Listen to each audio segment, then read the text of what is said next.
अधिपती काय रे काय झालं? अरे निस्ता ताटासमोर बसलायस हा? तुझ्यासाठी गरम गरम पुरणपोळी आणली आहे आणि काय तुझ्या आधीचीच संपली नाही आहे. खातो की खा के पटापटा. हे घे गरम गरम पुरणपोळी आणली. कशाला आहेत की 2 हा खा. खातो की बाई आता एवढी गरम गरम आणल्यास भासते ना. इथंच थांबणारच काय आता मी माझं होईपर्यंत खाऊन सगळं. हा खातो.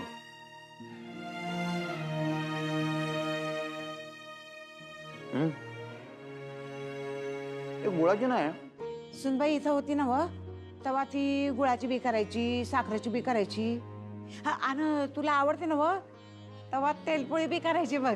हा लय याप करायची बघ ती पोरगी. भारी करायच्या माझ्यासाठी गुळाची गुळ्यान ते तुमचं काय येईल तेवढं पावडर बिवडर जायफळ बिफळ घालून ना फळा खमंग करायच्या एकदम. तुला गुळाची पोळी पाहिजे बाई. मी धनाजीला सांगते ना. अरे काय झालं उठतोस का? तुला गुळाची पोळी पाहिजे ना व सांगते धनाजीला. कोणाला काय करायला सांगू नको. मास्तरीन माणसारखी पुरणपोळी कोणाला नाही जमायची.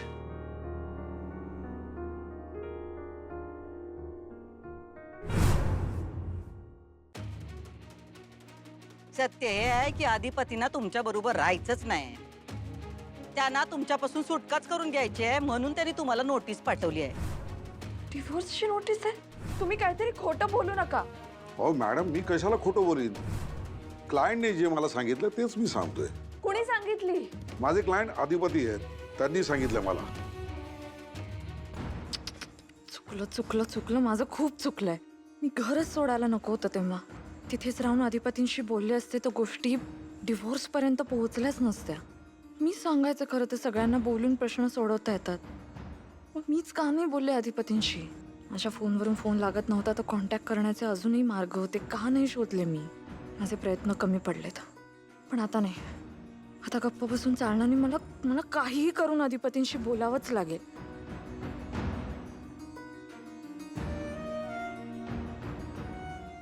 अक्षरा वहिनी. बोला वहिनी. हां भाऊजी, 2 मिनिटं वेळ आहे का तुमच्याकडे? बोलू शकता? हो बोला वहिनी. कशात तुम्ही? मी ठीक आहे. तुम्ही कसे आहात? आणि अधिपती? इकडे काही ठीक नाहीये वहिनी. आणि अधिपती तर अधिपतींचं काय? बधीर झालाय तो. डिवोर्सची नोटीस मिळाल्यापासून त्याला काहीच सुचत नाहीये आणि काहीही बडबडतोय. ते आहेत का तिकडे? नाही, मग कुठे गेलेत? घरी गेला असेल तो. अच्छा, पण ते फॅक्टरीत येणार आहेत का परत? बोलायचं आहे मला त्यांच्याशी.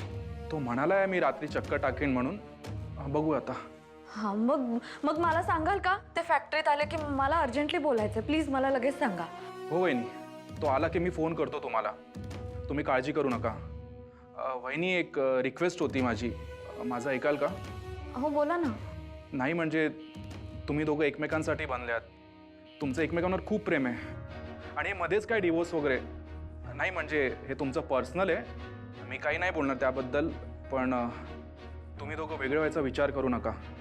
प्लीज प्लीज वहिनी. तो आला की मी फोन करतो तुम्हाला. हां, बाय.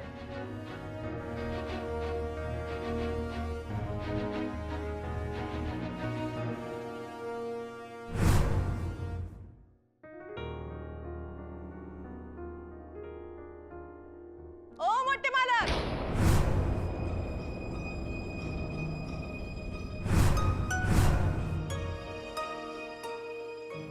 अहो मोठे मालक, काय झालं? कुठे निघालाय सर?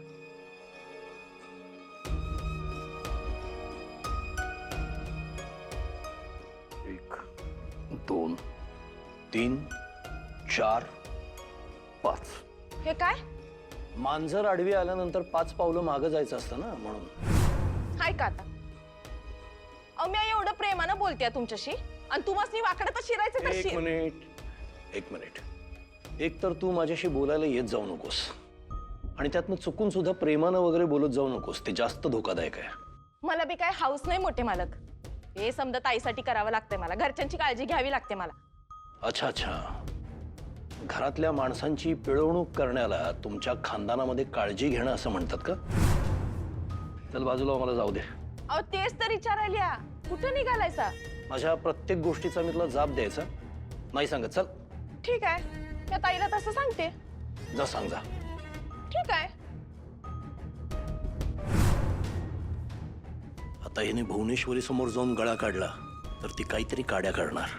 मला घराच्या बाहेर नाही पडू देणार. ऐके,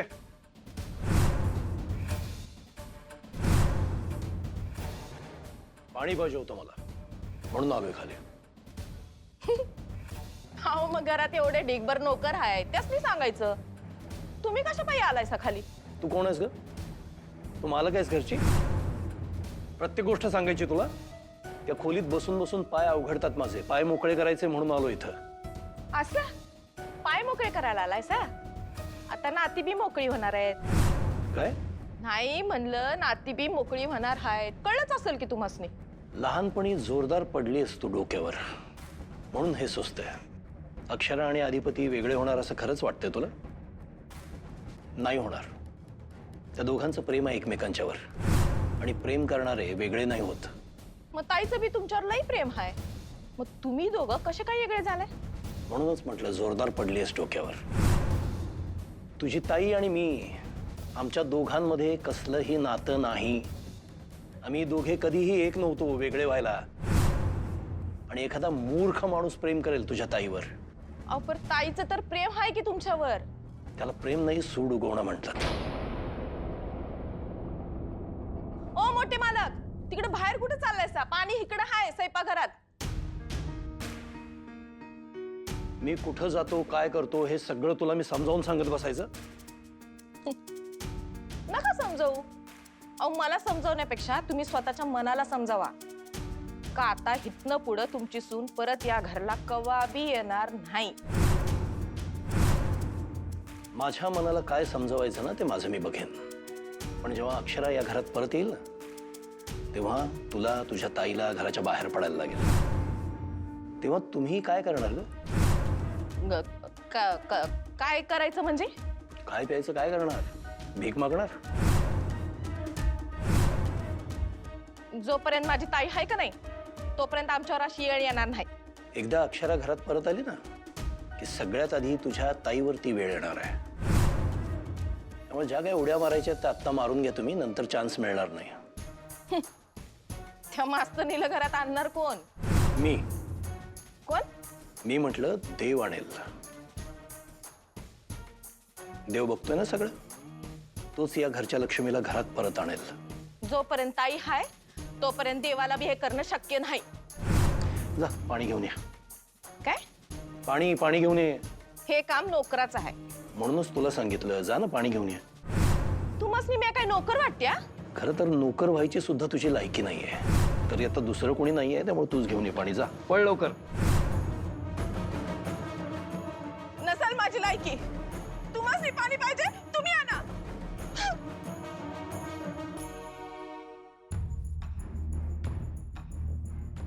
हे आधी सुचायला हवं होतं.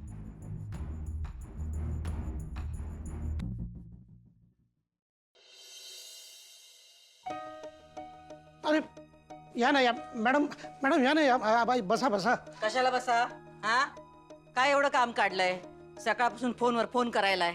नाही हो, ते फक्त शैक्षणिक दिंडीचं. अजून आहेच का ते? हा, मला सकाळी सांगितलेलं कळत नाही वय? काय नाही काढायची दिंडी बिंडी. एक मिनिट मॅडम, एक मिनिट. हा काय ना मॅडम, हे बघा, म्हणजे अगदी छोट्या स्केलवरती आपण करूया. म्हणजे बघा ना, जे म्हणून आम्ही ठरवलं होतं ना त्यातलं बरंचसं कट केलेलं आहे. म्हणजे अगदी मिनिमम बजेटमध्ये कसं काय सगळं करता येईल बघूया ना आपण. या असल्या 100 फायली पडल्यात आमच्या समोर आणि प्रत्येक वेळेस तुम्ही म्हणताय मिनिमम करू, मिनिमम खर्च करू, पण तसलं काही होत नाही. खर्च व्हायचा तर होतोच. नाही पण मॅडम, असा खर्च वर्षातून एकदाच होतो ना. म्हणजे गुढीपाडवा वर्षातून एकदाच येतो ना. म्हणजे आपली ना परंपरा आहे, दरवर्षी शैक्षणिक दिंडी काढतोच आपण. ओ फुलपगारे, गुढी उभारायची परंपरा आहे ती केली ना व. हा बास झालं की. दिंडी बिंडीचं काय आम्हाला सांगू नका. ऐका ना मॅडम प्लीज, मॅडम प्लीज माझ्यावरती विश्वास ठेवा. माझा ऐका ना, फार खर्च नाही होणार. माझ्यावरती विश्वास ठेवा ना तुम्ही प्लीज. म्हणजे ॲडजस्ट करून घ्या ना त्याला. काय म्हणलात तुम्ही? खर्च होणार नाही. सगळ्या फायली तपासल्यात आम्ही. हा, एवढा खर्च होतोय म्हणूनच डोसकं फिरलंय आमचं. नुसतं नुकसान झालंय आमचं, नुकसान. नुकसान कशात? शाळेत आणखीन कशात? आम्ही एवढे उद्योगधंदे करतो, सगळे धंदे आमचे प्रॉफिटमध्ये आहेत, पण ही शाळा काय आम्हाला प्रॉफिट देत नाही. या शाळेतनं आम्हाला फायदा तर कवा झालाच नाही. होतोय तो नुसता नुकसानच होतंय. आणि ते आता इतकं होतंय की आम्हाला काय ते झेपत नाही. ऐका ना मॅडम, आपण काय करूया, आपण खर्च कंट्रोलमध्ये आणूया. हे दरवर्षी आम्ही तुमच्याकडून ऐकतोय, पण तुम्ही काय कंट्रोल करत नाही. उलट दरवर्षी आमच्याकडे फंड मागत फिरताय. आज काय ते दिंडी आहे, आज काय ती शिबिर आहे, आज काय गॅदरिंग आहे. बाद झाला ते सगळं. नाही नाही, काय आहे ना मॅडम, आपण हे सगळे कार्यक्रम अशासाठी राबवतो की आपल्या शाळेचं अजून नाव होईल, अजून ऍडमिशन्स येतील. काय ना ग ती ऍडमिशन बिडमिशन. बाद झालं आता. मॅडम जरा प्लीज ऐका ना, प्लीज प्लीज एकदा. हे बघा, मी जरा मंथली बजेटवरती पुन्हा वर्कआउट करतो, आपण बघूया ना काय ते. अहो मगाशी म्हणलं ना तुम्हाला, तुम्ही पाठवलेले सगळे रिपोर्ट बघितलेत आम्ही, म्हणूनच आमचं डोसकं फिरलंय. आणि रोज उठून तुमच्याशी वाद घालत बसायला आमच्याकडे वेळ नाही. म्हणूनच म्हटलं आज काय तो विषय मिटवून टाकू. मिटवून टाकू म्हणजे? म्हणजे बंद करू. बंद करू म्हणजे मला काही कळलेलं नाहीये. काय हरकत नाही, आम्ही आहोत ना इथं तुम्हाला समजवायला. काय? आमचा निर्णय, काय निर्णय आहे? आम्ही ही शाळा बंद करणार. उद्याच्या उद्या इथून तुमचं जे काही सामान असेल ते हलवा आणि एक नोटीस काढा. समजा शिक्षकांना वाटा, म्हणावं आता उद्यापासून या शाळेत येण्याचे कष्ट घेऊ नका, कारण आता ही शाळा बंद होणार आहे. आम्ही या शाळेला मोठं टाळं लावणार आहोत.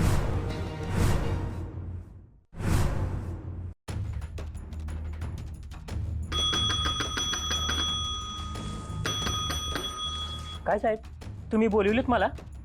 हा, असं कर की अक्षरा मॅडमना अर्जंटली बोलवलंय म्हणून सांग जा. ठीक आहे साहेब.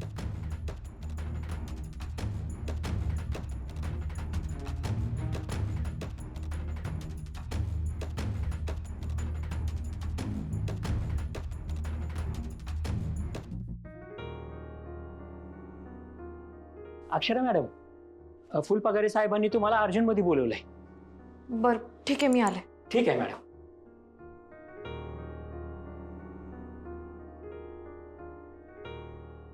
काडीमोड, डिवोर्स, घटस्फोट हे शब्द ऐकले होते आत्तापासून फक्त.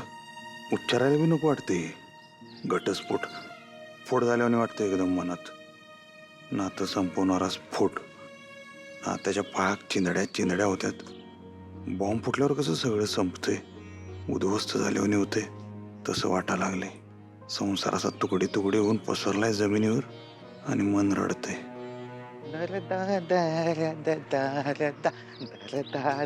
ओ दाखले सरकार,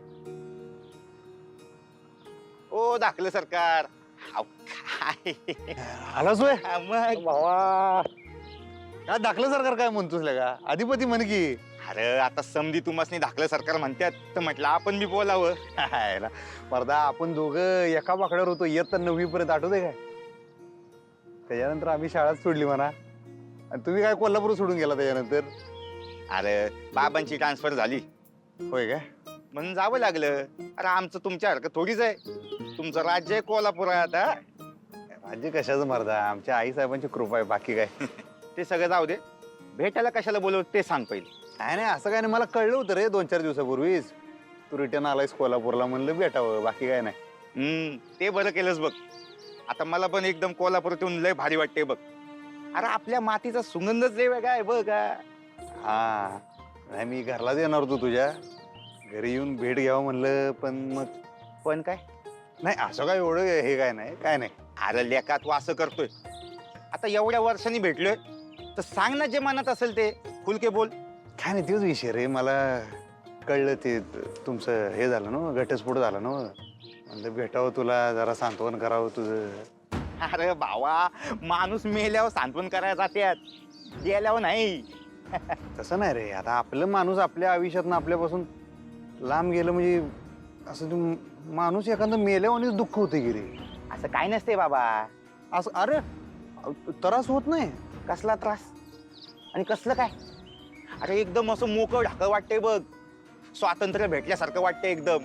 हा आता लग्नानंतर कसं असतंय बघ, कुठं चाललात, मित्रांसोबत कशाला जाताय, हा आमची काय जबाबदारी आहे की नाही, आमच्याकडे लक्ष तुम्ही देणार की नाही, नुसते प्रश्न प्रश्न आणि नुसते प्रश्न. आणि तुला एक सांगतो, प्रश्नांची उत्तरं दिली ना तरी पण प्रश्नच, कुठल्या गोष्टीत समाधान नाही बघ. पण आता कसं शिंगल आहे पण सगळं काही मंगल आहे बघ. अरे होय रघु, पण नातं म्हणल्यावर कमिटी असते ना. ए कमिटी असायला ती काय सोसायटी आहे वय? सोसायटी अरे तसं, अरे बाबा थांब, सॉरी, कमिटमेंट. अच्छा अच्छा, कमिटमेंट. आमच्या मास्तरींनी शिकवलेला शब्द आहेत. ए पण कमिटमेंट असलं काय नसते बघ, ऍडजस्टमेंट असते, ऍडजस्टमेंट. नवरा बायकोनी फक्त ऍडजस्टमेंट करायची आणि संसार करायचा. ते घाण्याला जुंपलेले बैल असतात ना, अगदी तसं. अशी मान खाली घालायची आणि असं गोल गोल गोल गोल फिरत राहायचं. किती बी दमलं, किती बी झालं तरी पण चूक करायचं नाही. असं गोल गोल गोल गोल गोल फिरत राहायचं. आणि हे असे अडथळे आले तरी पण थांबायचं नाही, गोल फिरत राहायचं आणि संसाराचा पार पिट्टा पाडायचा. थंडी थंडी इथंच चक्कर येईल तुला मर्दा. अरे आमच्या मास्तरींबाई काय म्हणतात माहितीये का, संसारात गणी नवरा बायको ही रथाची 2 चाकं असतात. ती काय बैला असतात तुला काय? हा 2 चाकं असतात. हा एक थांबलं की दुसऱ्यानं थांबायचं, एक पुढे गेलं की दुसऱ्यानं बी वेग घ्यायचा. असं एकमेकाला समजून उमजून एकमेकाला संगत धरून संसार, म्हणजे असं मास्तरींबाई म्हणतात. एकानं पसारा करून ठेवला की दुसऱ्यानं आवरायचं असतंय. अरे ते बोलायला ठीक आहे पण करायला लय कठीण आहे बघ. तुला कसलं कठीण मर्दा, तुमचा 10 वर्षाचा संसार होता. त्याच्या आधी 7 वर्षाचं प्रेम होतं ना. म्हणजे नाही म्हणलं तरी एक टोटल 17 वर्षाचा संसार झाल्यावरच झालं की तुझं. रघु नावाला तरी जागायचं मर्दा, 17 वर्षाचा संसार तू असं मोडून टाकला तरी. अरे 17 म्हणजे खतरा. अरे तो लग्न म्हणजे तो वनवास होता माझ्यासाठी, वनवास 17 वर्षाचा. अरे नुसती ती कटकट कटकट कटकट. अरे लग्न इज इक्वल टू कटकट असतं मित्रा, कटकट. अरे बरोबर आहे, पण शेवटी प्रेम होतं का नाही तुमच्या दोघांचं? प्रेम म्हणजे प्रेम असतो. प्रेमात रुसवे फुगवे भांडणं तर होणार, पण म्हणून काय लगेच येगळं व्हायचं असते. 7 जन्माची गाठ असते म्हणतात, ते काय उगाच म्हणतात तू. एवढी सप्तपदी चालताना एकमेकाला वचनं दिलेली असते, ती कशी एकमेकापासून लांब होण्यासाठी दिलेली असतात. अरे ती वचनं आहेत ना, ती लग्नात जो होम करतात ना त्यात जाळून टाकायची असते. अरे कुठल्याच गोष्टीत समाधान नसेल, आपल्याला आपली स्पेसच मिळत नसेल तर कशाला करायचे लग्न? वेगळंच व्हायचं ना. अरे लग्न म्हणजे 2 मनांचा मेळ आहे ना. मग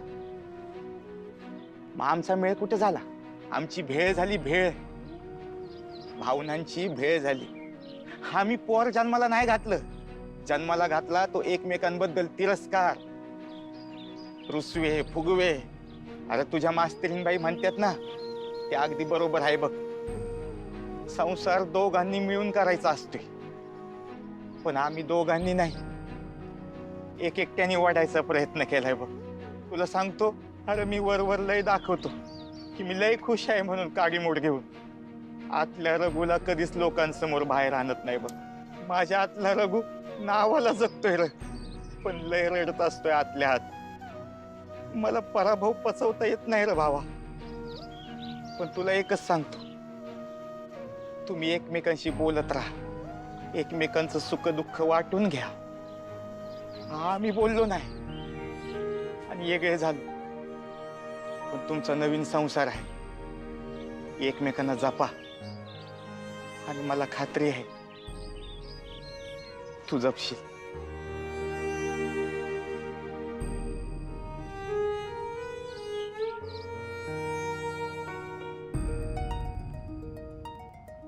मास्तरीनबाई, नातं तुटल्यावर कसं वाटते हे बघायला मी खरं तर या रघुला बोलवलं होतं. मला बी आधी वाटत होतं लईतले 2-4 दिवस त्रास होईल. नाही बाबा, आता जाणवलं तुमच्याशिवाय आपलं पान बी हलणार नाही. या रघुला खरं तर मी सांगणार होतो, अरे नातं तुटलं तर काय नाही, त्रास लई होणार नाही मर्दा, मर्द को दर्द नाही होता, असं तसं. पण होत आहे, दर्द होत आहे, जोरदार होत आहे रे बाबा. तुम्ही ना मास्तरीनबाई आमच्या मनात खोलवर अशा ऋतून बसला, असं मुरलाय आमच्या मनात, लोणच्यावानी मुरलाय.